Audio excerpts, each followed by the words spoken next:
અમદાવાદના શાહીબાગમાં આવેલ જૂના સર્કિટ હાઉસ એનેક્સીમાં આંતરરાષ્ટ્રીય માનવ અધિકાર અને એન્ટી ક્રાઇમ ઓર્ગેનાઇઝેશનના નેશનલ ચેરમેન શ્રી રમેશભાઈ શાહ, ગુજરાત પ્રમુખ Shri Ketanbhai Parmar, spokesperson Hemlata Manvani, vice president Shri Bharatbhai Vala, અમદાવાદના મહિલા જનરલ સેક્રેટરી શ્રીમતી ભાવનાબેન લોધા, ગુજરાતના મીડિયા ઇન્ચાર્જ શ્રી મહેશભાઈ વાઘેલા અને અન્ય પદાધિકારીઓ ઉપસ્થિત રહ્યા હતા.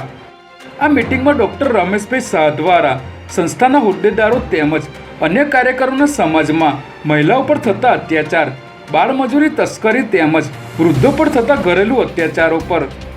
વાત કરી અનુરોધ કર્યો હતો કે આ બધું અટકાવવા સૌએ કટિબદ્ધ થવું જોઈએ. સાથોસાથ તેઓએ એમ પણ જણાવ્યું હતું કે ટૂંક સમયમાં આપણા પ્રધાનમંત્રી શ્રી નરેન્દ્રભાઈ મોદી દ્વારા જગતગુરુનું જે સ્વપ્ન જોવામાં આવ્યું છે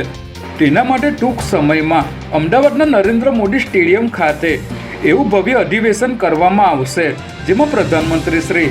રાષ્ટ્રપતિ જેવી મોટી વ્યક્તિઓ ઉપસ્થિત રહેશે અને રાષ્ટ્રના દરેક ધર્મના વડાઓ પણ ઉપસ્થિત રહેશે.